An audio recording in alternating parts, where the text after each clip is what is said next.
Hi, positive, progressive people who are looking to be empowered. And if you're not looking to be empowered, this is probably not not the podcast for you. Actually, well, you might hang around and learn something, but we're basically trying to uplift and inform our listeners. And today I have someone that I'm very excited to interview. She is someone who has been one of my best social media friends. I don't get the chance to talk to her as much as I used to because I get shadow banned quite a bit for the kinds of things that I promote.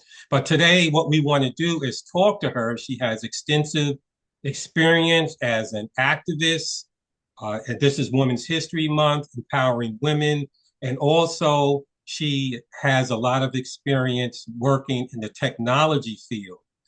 And what we want to do is look at what's happening in our country from the perspective of another person who's a technologist and who can look at some of the technological things that are happening, and also a person who works with the UN who has an international, she knows from an international organization's perspective, maybe some of the issues and insights that we should be, listening to. Okay, so our name is Barbara Horne, and Barbara, how are you doing today? I'm well, and I'm so excited to finally get to talk to you, Kamaya. I love the work that you and your daughter are doing, and appreciate you both so much. Thank you very much. And I've been really inspired by you over the years, and love the things that you're doing for women. I'm one of these brothers who I wasn't always like this. I'm one of these brothers who's learned over time that it's the sisters that are keeping our communities together, our families Mm. together, and who have the empathy and want to see a lot of just things done in our societies. And I'm very appreciative of it. I've grown to be appreciative of it. And so I'm very excited to have you on the show today. And, I wanted to get into your business a little bit. All right. Notice the way I didn't say business. I said your business a little bit. All right. Business. I want to get in your All right. personal business just a little bit. And I wanted to know if you would tell us a little bit about your extensive background and what led you on the path that you're on today. So, it's funny. I was reflecting on some of this because I was reading a lot of, you know, there's an increase in misogyny online. And I was Mm, reading stuff and they said, oh, these white feminists are influencing stuff. And I said, you know what? I said, I think my one of my biggest influencers, especially around women's rights, is really my dad.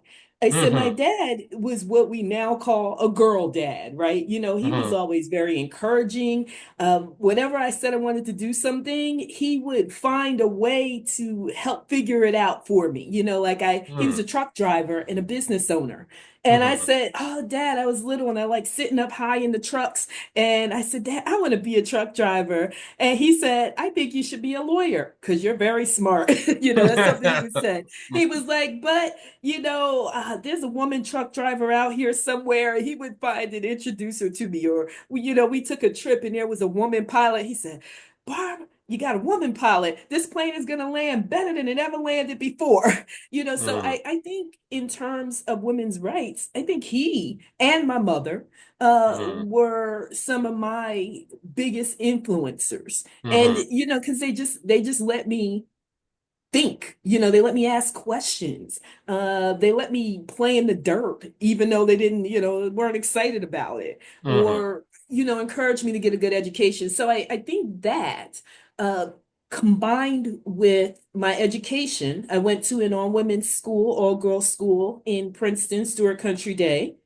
wow. And then going to Rutgers and being involved in grassroots organizing at the time. So those were the things that just took me here. My parents, then Stewart, and then all the organizers I met at Rutgers University. Hmm.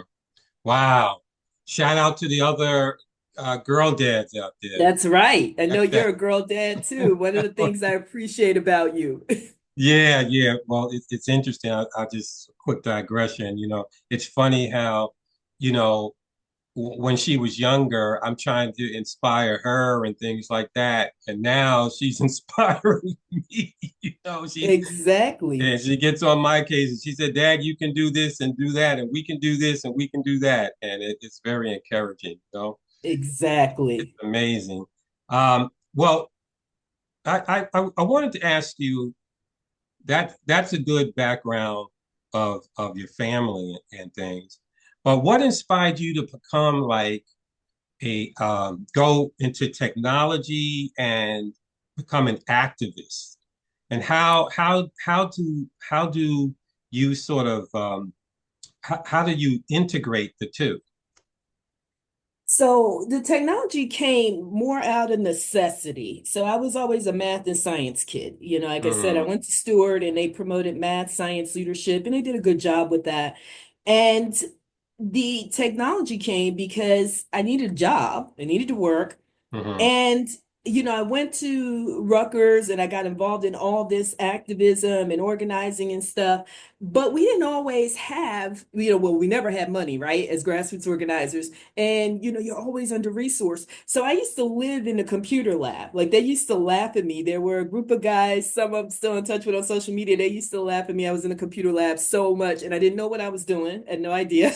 But I would just show up every day and try to figure out, ask them a million questions. They were mostly a group of Black engineers and physicists. They got sick of me. They did still help me though.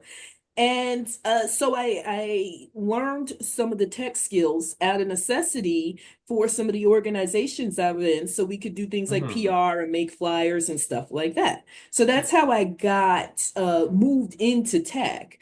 And mm, then, when I was needing a job and technology at the time, it was the dot-com era. So I didn't want to be a lot of my friends, they were teachers, which I admire. I think, it's such an important profession. We should pay them more. There are people who were social workers, again, another extremely important profession. We have a yeah. couple lawyers, and none of that was really right for me, and I needed to work. So I was working on a dot-com project with a couple other folks, and one of the women, she was into technology training because I'd had a series of temp jobs because I was comfortable with like Microsoft Office and someone giving me a copy of Microsoft projects. So I was able to get temp jobs that paid okay. hmm And I had gotten a real job as a technology trainer because I was comfortable explaining tech. And that was interesting, but not quite for me. And I was like, wow, I don't need to be in corporate America, at least not that much. So one of the women that I was working on a dot-com with at the time, she said, I work as a technology trainer and I started my own little company. And she said, if I have these classes, I contract and subcontract out, then I'll try to hire you. And she gave me some of her contact lists for subcontracting. So hmm again, at the time, the economy was pretty good. So I contacted these people, I sent them emails, all this stuff. I interviewed with some of them and they agreed to hire me as a contractor. And, we used to do teach backs where I would go in and I would explain a specific topic, like for instance, maybe something about how to use a specific feature in Microsoft project. And then that is how I would get these jobs and these subcontracts. So I turned it into a Wow. small company for consulting and contracting, and I turned it into a career because it let me make an okay living, but not be in corporate America all the time because I didn't like it.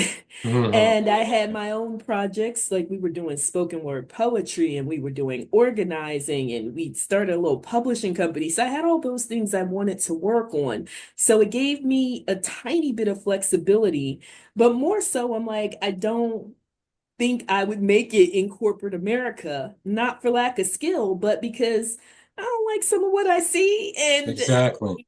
at the time, if I didn't like it, I'd tell you about it. I'm not sure that's changed too much. I don't But think I so. was I know, right? But I was wise enough to know that that wasn't going to work. So my Hmm. thinking at the time was, by the time they get sick of me and I get sick of them, this project will be done.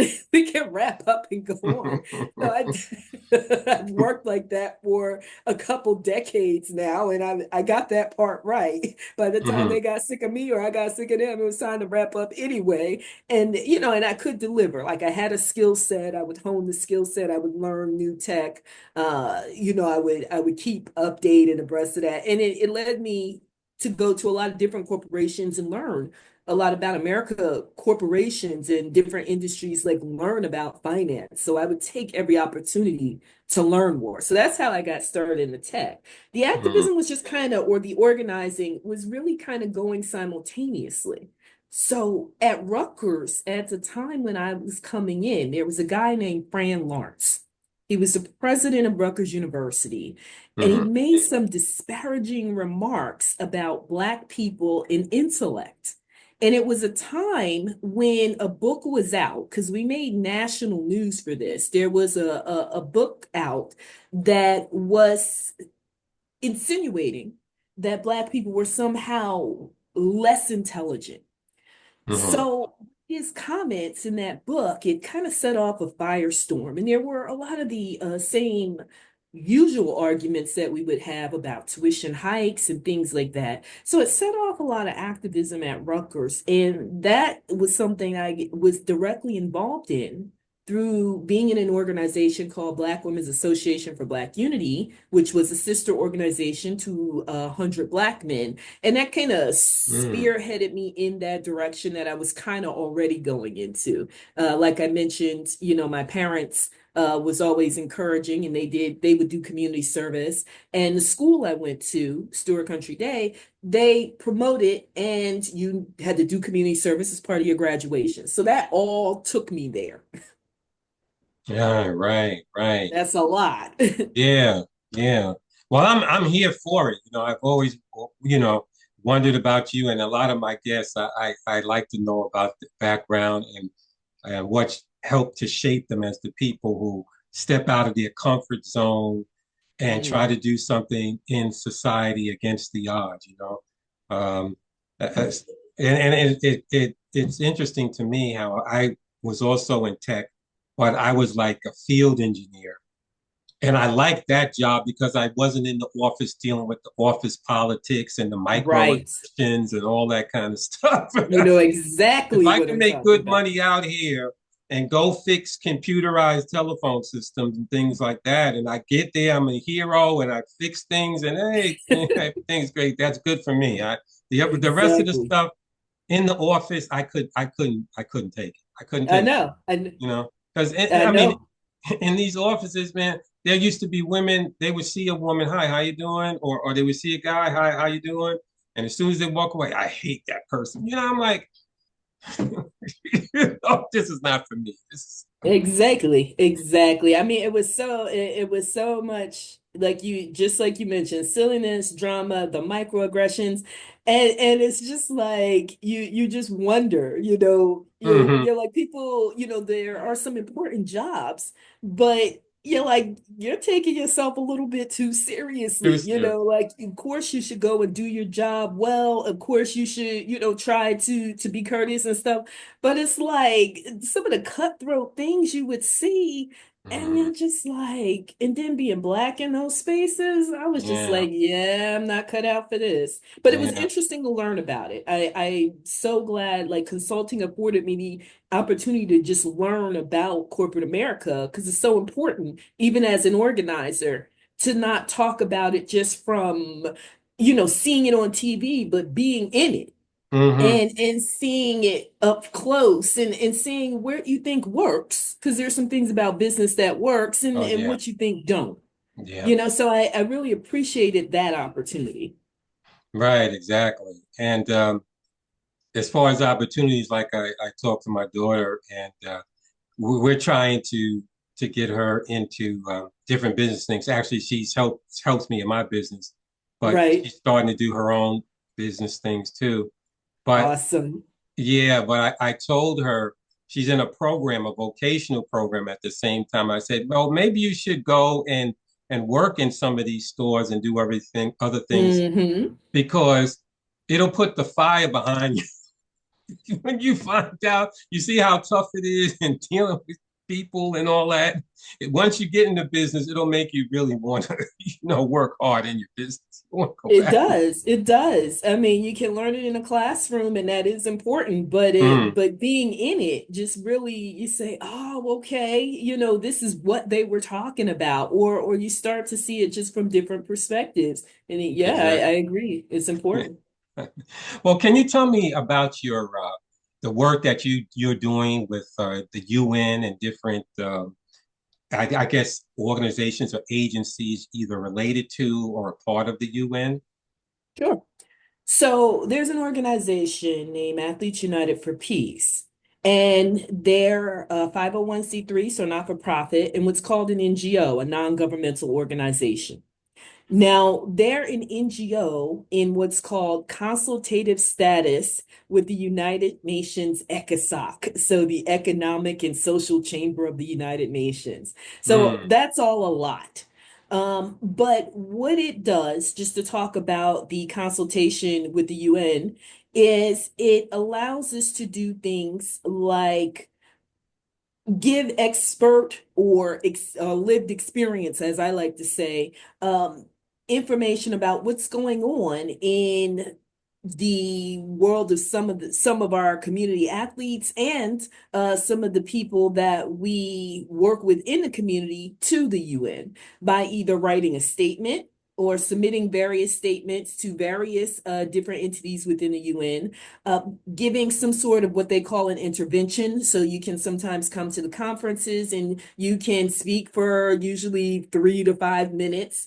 So an oral intervention, or and do some sort of side events to kind of raise awareness. So hmm recently we did one called Resilient Her, Navigating Leadership Challenges with Confidence during the UN Women's Conference, CSW. And a couple years back, we did one called Girls Must Play to kind of highlight some of the challenges that women in sports experience, especially at the community and the collegiate level, or not, I mean, not some of the stuff you see as often, coming from the sports figures that you see all the time, who have been, hmm I think, in women's sports doing a good job of highlighting some of the challenges, but it's all throughout. So it lets us do those things. And AUP, Athletes United for Peace, was spearheaded and still is founded by two activists. One was an NFL leader named David Megacy. He was an NFL player and NFL labor union organizer.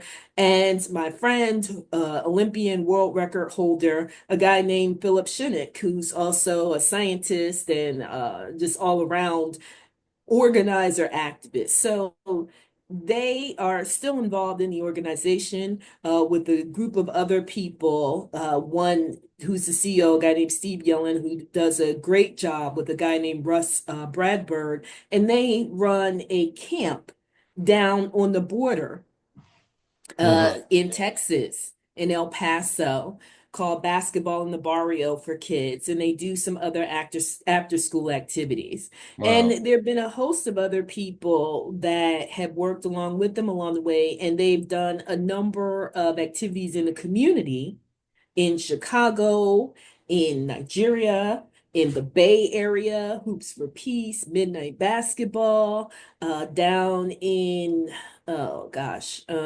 South America, uh, baseball games, and just a bunch of things to really use sports hmm as a conduit for peace and also to highlight other things that are going on in the community. So fast forward a number of years ago while I was at Rutgers, there was a man named Moses Williams, and he was an advisor to 100 Black men, and he was their UN rep.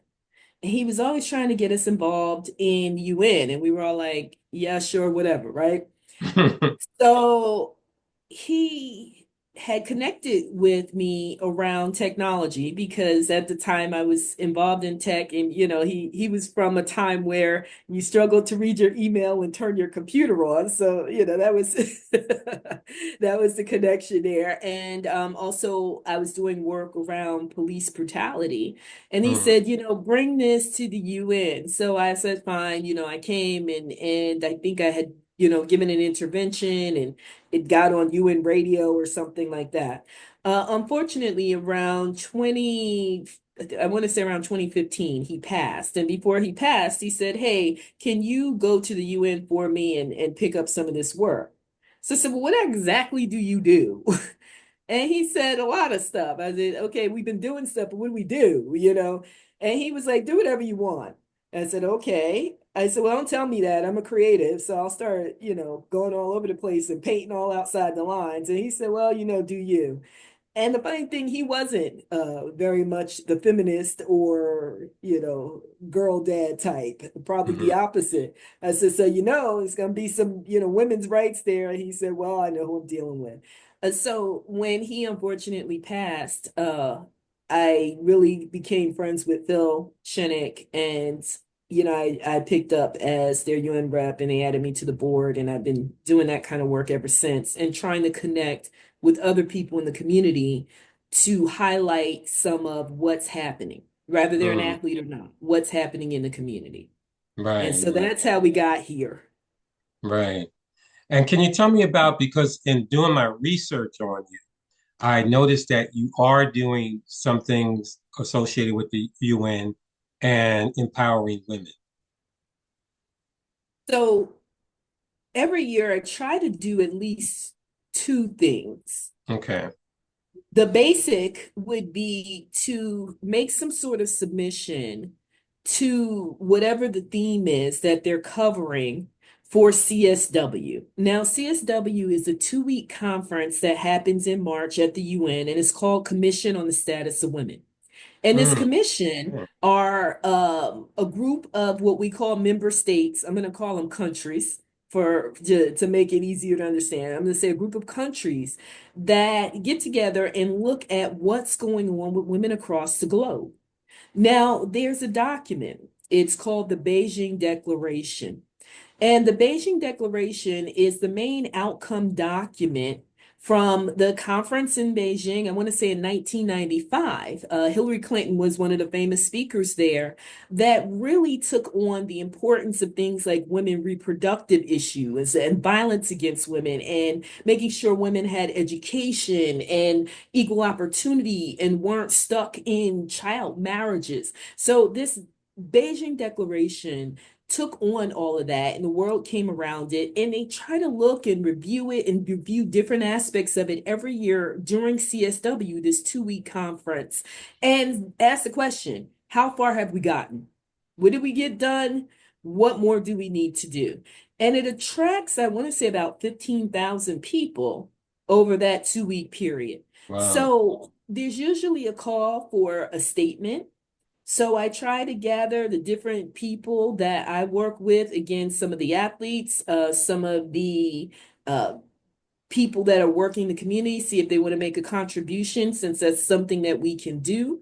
And that usually happens in the fall for the next March.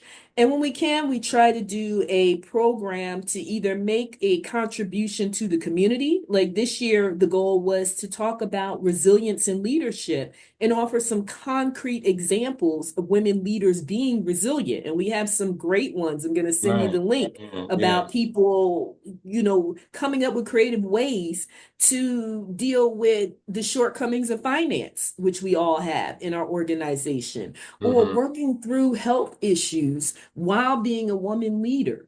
And deciding how they want to show up for the people they lead. So that's the contribution we made this year to that community through the side event Resilient Her.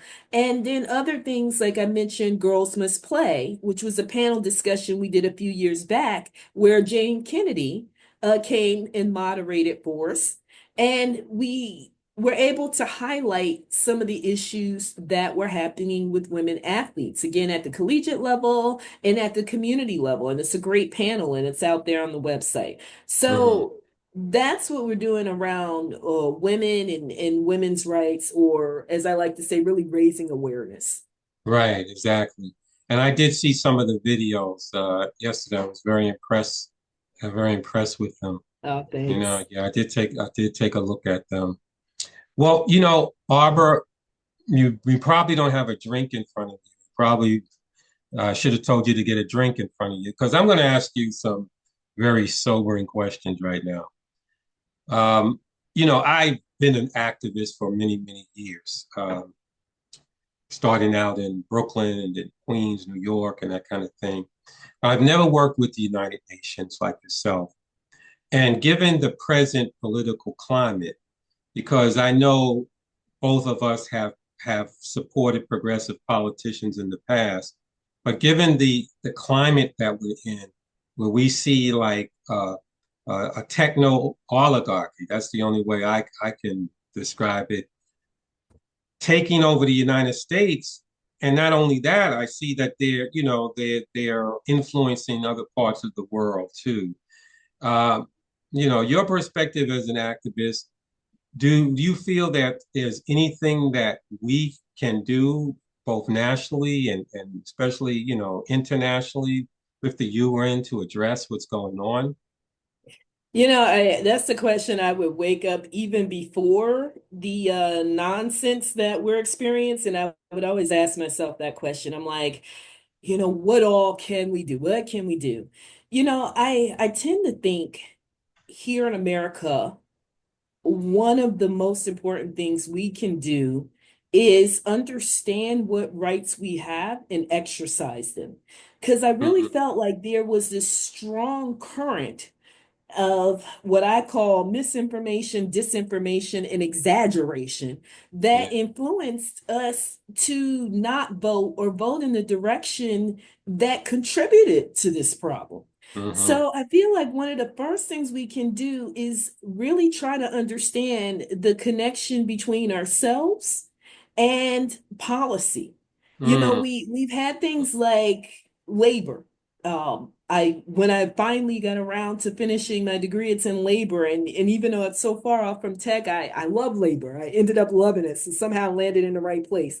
And we have things like the National Labor Relations Act from 1935 that really served to give such increased rights to working communities and led to other legislation like landmark, like, the 1965 Civil Rights Act. Hmm. So to really understand how that came about, what caused it, how it has impacted us, and what we can do to shore it up. So, in terms of shoring it up, I think one of the things we have to do is really look at what's happening at a state and local level and involve yourselves both financially, volunteer time, and vote for your local politicians that are progressive Hmm. at Yeah. those levels. So, for instance, in New Jersey here, I have some longtime friends who have the Progressive Democrats in Piscataway. And I lived in Piscataway in decades. But I'm gonna volunteer some time and send some change their way because it's very important to have people like them and yourself at that level trying to shore things up. Because if we don't have things at that level, it's going to hit us even harder. The other thing we have Good going point. on here in New Jersey, which I think is important, is we have a gubernatorial election coming up. And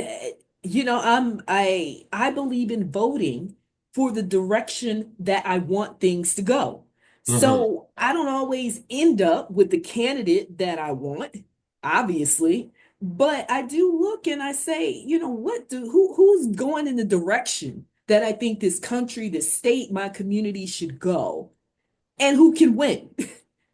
So I vote for that person. I can tell you right now in our primaries, if I can, I'm voting for Ras Baraka. He's the current mayor of Newark, and he goes in the direction that I think New Jersey should go and the city of Newark should go. Hmm. Um, and hopefully he will prevail. But if he doesn't, I'm gonna look at who did and provided they're going in that direction and they do have some integrity, then I'm going to go ahead and vote for them in the general election. So I think those are the two things that we can do because as America, we forget.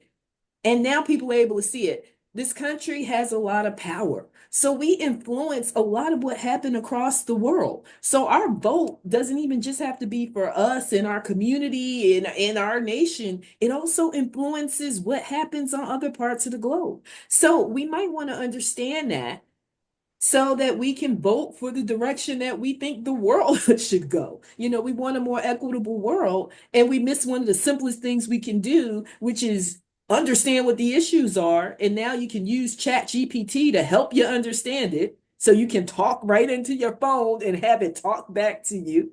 So you Hmm. can get a better understanding of complex issues and then vote Hmm. and put a little time into some organizations or a little money into some organizations that are supporting your community, your actual community. So that's what I think is most important. And even the UN, at the UN level, there are a lot of documents, but there's something called the SDG, Sustainable Development Goals. And it talks about these goals are specific goals that have been laid out based off of actually millennial development goals from the turn of, from 2000, which talks about the direction we want the world to go, like eliminating extreme poverty, which is something they had accomplished. They had eliminated extreme poverty. So now we want to take that further. And one of the things we can do again is make sure that we're in an America that can be a good citizen, a good global citizen in the world. So to me, that's one of the biggest connections.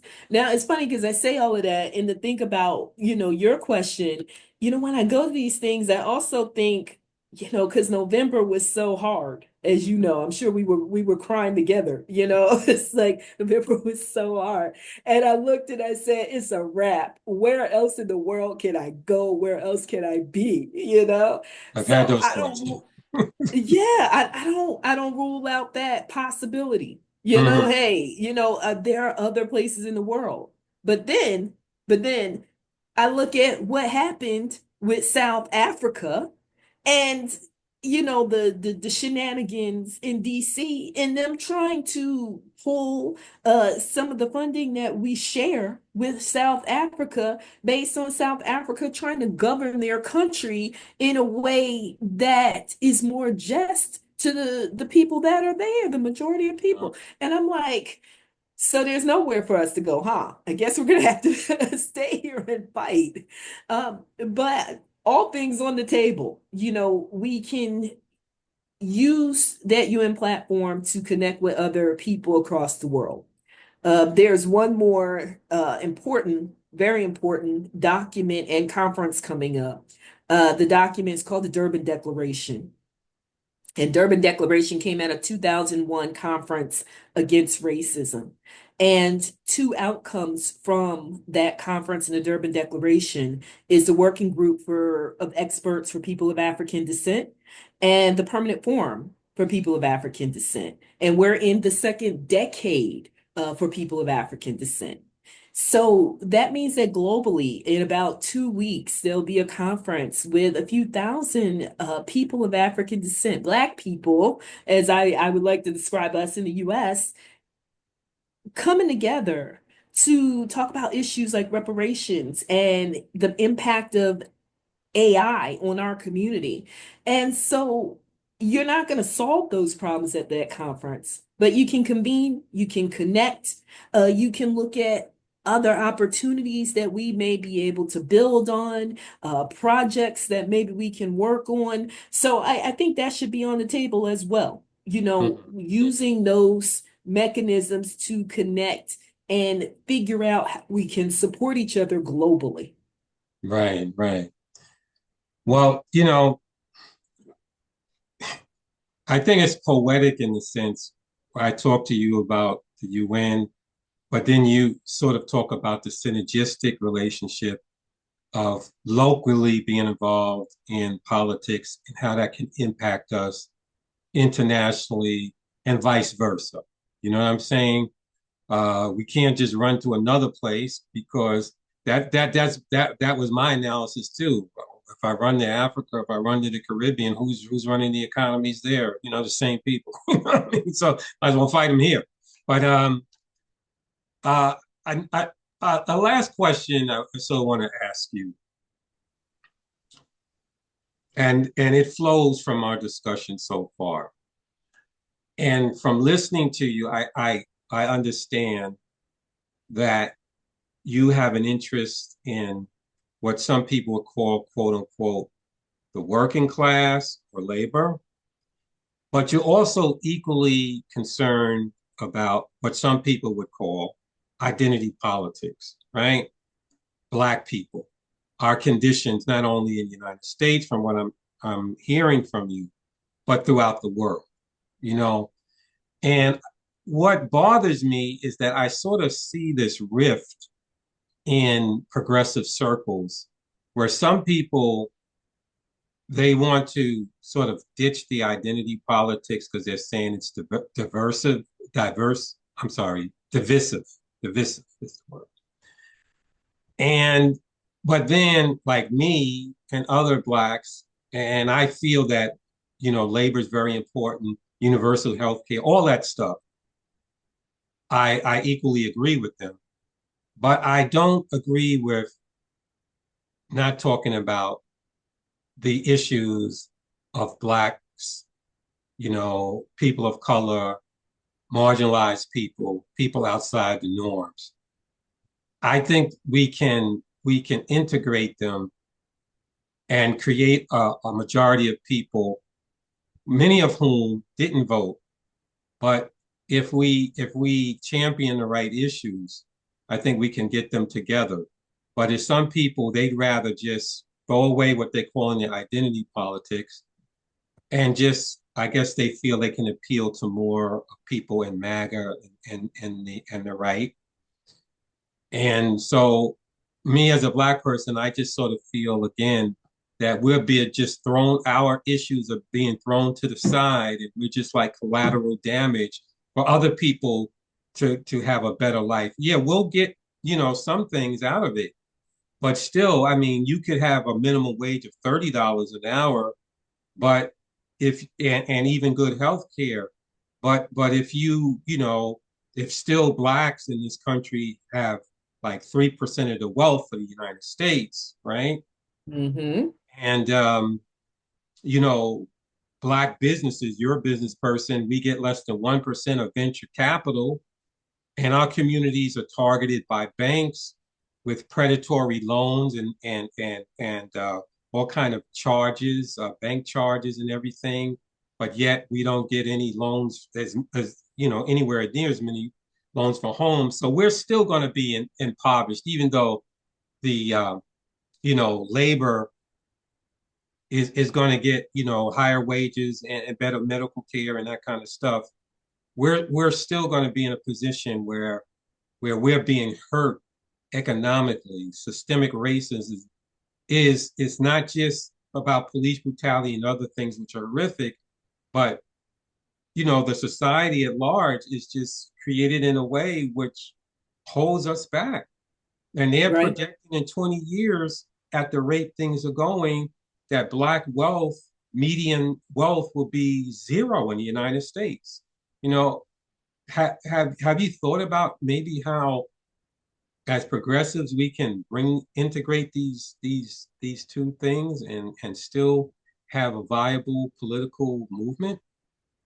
It's funny because it's a kind of maybe out of the box way of looking at it, but I feel like this is where tech comes in Mm, because it gives us the opportunity sometimes to maybe gather or coalition around an issue that we have commonality around without, like how you and I were talking about, getting involved in some of the drama, basically. mm, mm, So what I envision is really us using AI and emerging tech to make understanding issues a little bit easier and coming together on issues and not necessarily always trying to disband organizations, but keeping the organizations we have and working around any shared issue like minimum wage or issues around healthcare. I think some of the challenges that we've had in the past is people keep trying to make us adopt concepts that we know aren't really working. Like, like back, I remember, like I said, when I was going to school. I used to call it the Benetton age. You would see something and you'd have a bunch of us on a brochure or something, and it'd be me, the black girl, and then it'd be some white girls, and there'd be an Asian girl, and we're all on the brochure smiling. But yet there is issues around haves and have-nots. There are people making fun of the community that I came from because we have less without an understanding of how cities even got to the point where they have less. Uh, there are internal issues of colorism. There's all these things that we still need to be able to talk about and address, but there are some things that we can come together on. So I'm seeing it more as a coalition politics. I like to think historically, like, along the lines of what the Black Panthers were doing, where they had the Black Panthers, but they would coalition with other groups. And to me, that's what I think we need to do still, because we Hmm. need to maintain Black organizations so that we can talk about Black issues. We can organize around challenges, Hmm. and we can make sure that we're still giving voice to the exploitation that's being inserted in our community by white supremacy. Like, white supremacy is real. It's happening right now.